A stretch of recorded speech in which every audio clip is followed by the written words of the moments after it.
नमस्कार. श्री स्वामी समर्थ. अश्विन महिन्यात येणाऱ्या अमावस्येला सर्व पितृ अमावस्या म्हणून ओळखले जाते. या दिवशी पितृपक्षाची समाप्ती होते. पितृपक्षामध्ये सर्व पितृ अमावस्येला सर्व पितरांना निरोप दिला जातो. श्राद्धासाठी हा एकदम उत्तम दिवस आहे असे म्हणले सुद्धा जाते.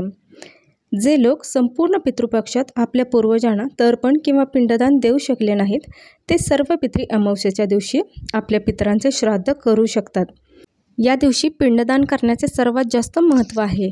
तर चला आपण या वर्षीच्या सर्व पितृ अमावस्येची तिथी आणि महत्त्व जाणून घेऊयात. तर आता सर्व पितृ अमावस्या 2023 कधी आहे ते आपण पाहूयात. तर पितृपक्ष हा 29 सप्टेंबर 2023 पासून सुरू झालेला आहे. तर सर्व पितृ अमावस्येला तो समाप्त होईल. तर यावर्षी सर्व पितृ अमावस्या 14 ऑक्टोबर 2023 शनिवारी आलेली आहे. शनिवार असल्याने याला शनिश्चरी अमावस्या असे देखील म्हणले जाईल. आणि तसेच 2023 सालचे दुसरे सूर्यग्रहणसुद्धा याच दिवशी होत आहे. श्राद्धविधीसाठी दुपारची वेळ ही सर्वोत्तम वेळ आहे. त्यासाठी कुतुप आणि रोहिणी मुहूर्त पाळले जातात आणि शक्यतो सूर्यास्तापूर्वी श्राद्ध करून घ्यावे. तर आता कुतुप मुहूर्ताची वेळ आहे सकाळी 11:44 पासून दुपारी 12:30 आणि रोहिणी मुहूर्ताची वेळ आहे दुपारी 12:30 पासून दुपारी 1:16 आता सर्व पितृ अमावस्याची सूर्यग्रहणाची आपण वेळ पाहूयात. आता पंचांगानुसार वर्षातील दुसरे आणि शेवटचे सूर्यग्रहण देखील अश्विन महिन्यातील सर्व पितृ अमावस्याला होत आहे. सर्व पितृ अमावस्येला सूर्यग्रहण रात्री 8:34 पासून दुसऱ्या दिवशी पहाटेपर्यंत 2:25 राहील. आणि हे कंकणाकृती सूर्यग्रहण असेल, जे भारतात दिसणार नाही, त्यामुळे त्याचा सूतक कालावधीसुद्धा वैध राहणार नाही. तर आता आपण सर्व पितृ अमावस्येचे थोडंसं महत्त्व जाणून घेऊयात. पौराणिक मान्यतेनुसार सर्व पितृ अमावस्येला महालय अमावस्या किंवा पितृविसर्जनी अमावस्या असे सुद्धा म्हणतात. पितृपक्षाच्या काळात पूर्वज आपल्या कुटुंबात पृथ्वीवर येतात आणि त्यांना आशीर्वाद देतात. सर्व पितृ अमावस्येला श्राद्ध, पिंडदान आणि पूजा करून पूर्वजांना आदरपूर्वक निरोप दिला जातो. सर्व पितृ अमावस्या तिथीला केले जाणारे श्राद्ध कुटुंबातील सर्व पितरांच्या आत्म्यांना प्रसन्न करण्यासाठी पुरेसे असते आणि त्यामुळे सर्व पितृ अमावस्येला या लोकांचे तुम्ही नक्कीच श्राद्ध करा. सर्व पितृ अमावस्येला अमावस्या तिथी, पौर्णिमा तिथी आणि चतुर्दशी तिथीला मरण पावलेल्या कुटुंबातील सदस्यांसाठी श्राद्ध केले जाते. जर काही अडचणींमुळे मृत्यू तिथीला श्राद्ध करता येत नसेल तर केवळ अमावस्या तिथीला श्राद्ध करा. आता तुम्हाला ज्या पितरांची मृत्यू तारीख माहीत नाही आहे त्यांचे श्राद्धसुद्धा तुम्ही अमावस्या तिथीला करू शकता. म्हणूनच या अमावस्येला सर्व पितृ मोक्ष अमावस्या असे सुद्धा म्हणतात.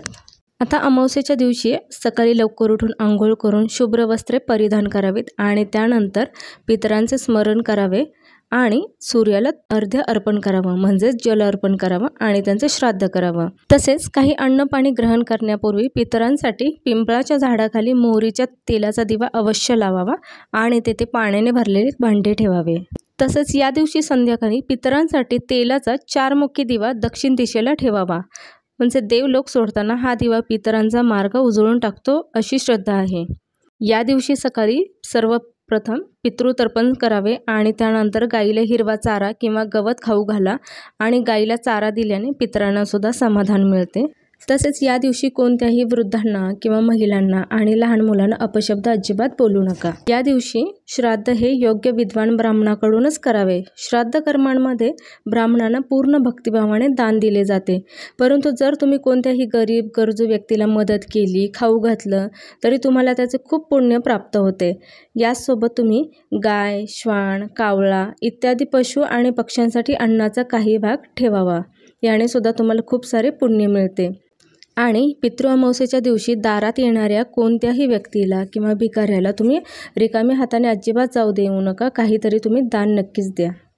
तसेच ज्यांना आता काही विविध सांसारिक अडचणींमुळे पितृपक्षातसुद्धा श्राद्धकर्म शक्य होत नाही, त्यांनी श्राद्ध तिथीच्या दिवशी किंवा तिथी लक्षात नसल्यास सर्व पितृ अमावस्येला एखाद्या सेवाभावी संस्थेला देणगी द्यावी. तसेच गरजू विद्यार्थ्यांना शैक्षणिक साहित्य द्यावे, भुकेलेल्यांना अन्न द्यावे किंवा आपल्याला जमेल तसं शिधाई म्हणजेच कोरडे धान्य दान करावे. गरजेनुसार वस्त्रदान करावे. हे सर्व करताना पितरांचे स्मरण करावे आणि त्यांना सद्गती मिळावी अशी प्रार्थना करावी. आता शहरी भागामध्ये लोकांकडे पुरेसा वेळ नसतो, मग ते या मार्गाचा अवलंब करताना आढळतात. या गोष्टी देखील धर्मशास्त्राला जोडूनच आहेत. एवढंच काय, तर दान करण्याची आपली क्षमता नसेल, श्राद्धविधीचा खर्चसुद्धा परवडत नसेल, तर मोकळ्या मैदानात किंवा गच्चीवर जाऊन आपल्यासाठी रांधलेल्या स्वयंपाकाचा कावळ्यांना नैवेद्य दाखवावा आणि त्यांचे मनोभावे स्मरण करावे. दोन्ही हात वर करून आपली असमर्थता पितरांसमोर व्यक्त करावी. ते मोठ्या मनाने आपली सर्व सेवा मान्य करून घेतात आणि आपल्याला शुभ आशीर्वाद देतात. आता पितृपक्ष आणि कावळा यांचा काय संबंध आहे असे तुम्हाला वाटत असेल, तर त्यासाठी आपण एका कथेच्या माध्यमातून ते समजून घेऊयात. तर पुराण काळामध्ये कावळ्याला देवपुत्र मानले गेलेले होते. एका कथेनुसार इंद्रपुत्र जयंत यांनी सर्वप्रथम कावळ्याचे रूप धारण केले होते आणि त्यांनी सीतादेवीच्या पायाला चोच मारली. कावळ्याची ही कृती पाहून श्रीरामांना राग आला आणि त्यांनी एक गवताची काडी उचलली आणि त्याचा त्यांनी बाण बनवला आणि त्या जयंतचा डोळा फोडला. तेव्हा जयंत याने श्रीरामांकडे क्षमा याचना केली.